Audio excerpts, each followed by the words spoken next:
just to follow up on the two methods, I'm curious to know how you determined that these two methods were worthy of experimenting with. Is there a history of military use of these methods? And are there any other methods that you are aware of that you haven't yet integrated into your field experiments? Yeah, good question. So we got here because there is a history with it. So members of our team that we put together under Skywatcher, like my partner James Fowler, who's been making his way out there as of late, um, telling his story. He was featured in episode 2 of Skywatcher, and he's out there doing podcasts now. James is the engineer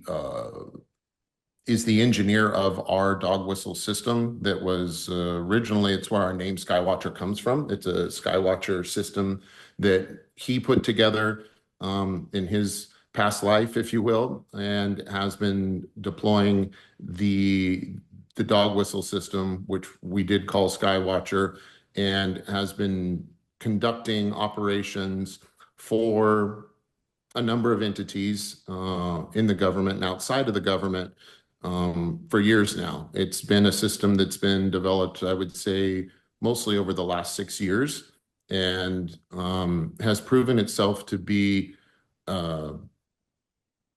unique in the form that nobody else seems to be able to mimic its results, let alone the method. And I do have to say, like, we do keep the dog whistle configuration and how we do it. We keep that pretty close to our chest, and that's not because we're being unreasonably secretive. It's our secret sauce, and it's something we're very proud of, and a lot of time and energy has been invested in developing that system. And we aren't sure exactly how serious the implications are of running this equipment. So I think there's as much responsibility in keeping this private and trying to get as many government agencies involved who have the responsibility when it comes to national defense and also air domain awareness. And so we're trying to work with them to make sure that, because there's a Pandora's box here that could be opened. And if we aren't prepared to deal with that, that could pose a number of problems. Guys, fundamentally, how the US is set up from the foundation up, there are public things, which is federal funded by the government, which means it's funded by the people. So this dog whistle technology, if it comes from governmental institutions and now it's private citizens, profiting off it by creating a fucking Skywatcher show.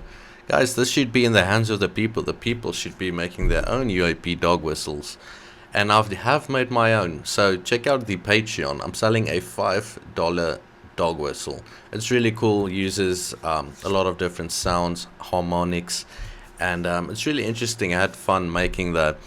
But I wish they would give us more, because this dog whistle of theirs is super high tech, very sophisticated. And it, like they have stated, it proves to work 100% of the time. So I just wish they would give us a little bit more in that aspect, right? But guys, today's video is really good. Watch till the end. The best parts are there as always. Subscribe, notifications on, like, comment. Everything helps out a ton, especially sharing. Share the fuck out of anything, okay? Put on the playlist all. Need to gather that watch time, so let's get that done. And thank you. Yeah, we're growing in a nice manner. We are at 380 subs right now. We're trying to reach 500. Guys, let's try and get that done, yeah? I appreciate all the comments, all the feedback, and yeah, let's jump into this video. I'm excited to have a discussion today with James Fowler, who leads the technology side of Skywatcher and has collected some very, very interesting data that we are going to be taking a closer look at today. James, thank you so much for joining me. Happy to be here. James, could you explain just a little, go into maybe a little bit more depth on this dog whistle, this apparent capability or technological element that potentially appears to attract UAP? We have turned on our equipment that we've customized and created what we believe is a dog whistle, and UAPs show up. So through that process, we started a systematic cause and effect, if you will, experimentation. And we've arrived at some very custom capabilities that when we deploy these capabilities, we get different UAP responses. Every time we turn on this equipment and do the things we need to do for the right amount of time, we get a response every time. And we've also experimented with not using the equipment and seeing if we see things, and we have not, which is interesting because all of our data has been daytime. We have no data from night. None of our data are lights in the sky that you have to squint your eyes and put your finger on your nose and hope you see what you want to see. No, our data is broad daylight, often well lit like this, maybe in a desert, data that's very, very viewable. We've had over 300 sorties now of UAP incursions. Now, they also mentioned that sometimes when a UAP is seen or connected to by one of these psionic agents, right, P3 operators as Greer would call them, spoke about that yesterday, daily uploads, guys. But yeah, sometimes there is a UAP in the way to another UAP. So somehow they're working together, and I wonder if this will connect into the different colors of orbs having different purposes that has been spoken about in the past. Let me know what you think. I don't think it's been said here, but it's important. Our number one goal that's on paper is material recovery. We want to get our hands on exotic material, and we want to do that in a legal and ethical way. And so that's the best case scenario right now, as far as our business plan goes, is to, yeah, stuff in the sky is cool, but we would love an opportunity to invite something to land or get a donation, whatever you call it. We want to get exotic material, because then that really starts. Now we have something that basically ushers in the revolution of scientific study when it comes to this stuff, something that is in a quantity enough that it can be shared with everyone, and that starts over a whole nother frontier right there, when we have something tangible in hand in the form of material that can be researched by everyone.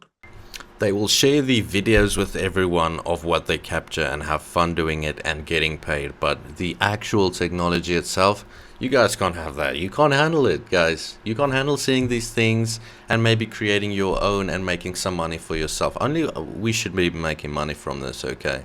So on the neuromeditative side, there's a large body of evidence that this has been something that has been there's been a huge interest in this, both in the military worldwide and the broader intelligence community worldwide. Anyone can do their research and look into, remote viewing and the programs associated with that. A number of other programs associated with human consciousness and testing the capabilities and the boundaries of those capabilities.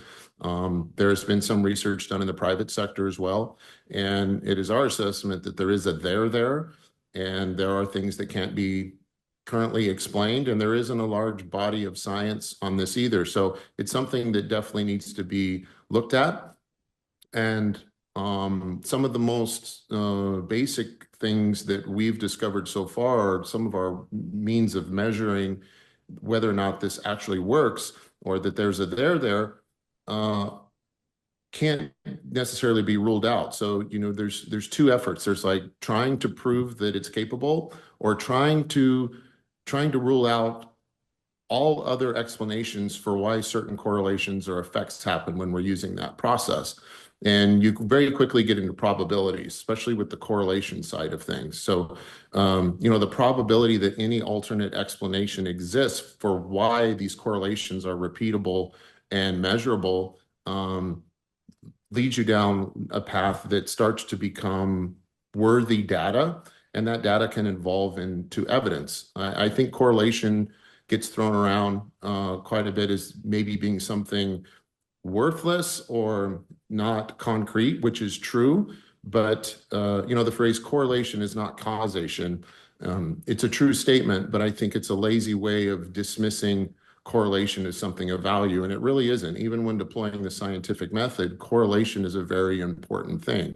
And so that's where we are with the neuromeditative side of things on within our program is like we see a very interesting level of correlation, and we're trying to get as many folks as we can that have experience and have done research with telepathy, and as it relates to a variety of humans with dispositions and training, and trying to really get as much correlation as we can across a number of experiments. And the experiments are the key to furthering our research when it comes to neural meditation. We need a lot of creative scientists that understand how to deploy the scientific method and understand how to construct experiments. And I think that's a lot of fun for the folks we have involved, because we do have quite a variety of people with doctorates, their doctorate in a number of sciences, and they're all coming together and trying to formulate experiments that we can conduct in the limited time we have in the field. I don't know if that answers your question, but Yeah, definitely. So big thanks to everyone if you've made it thus far, you've made it to the end of the video, and the outros on this channel is always just the absolute best. So I appreciate you watching until here. Uploading tomorrow, and I'll see you tomorrow, so make sure you come by, and yeah, we'll do a daily check-in. And thanks guys, see you tomorrow, bye. Things I ignore, I'm scared of heights, but I still love getting high. How the fuck does that work? Living my life on a vibe. I'm feeling better, I've been smoking. If you heard me say I'm sad, I was joking. I miss my old man, fuck my old friends. Okay, honestly, I kinda miss my old friends, but fuck, I can't get out my head. Been in this cage for weeks. My mama tell me get some rest, you know I overthink.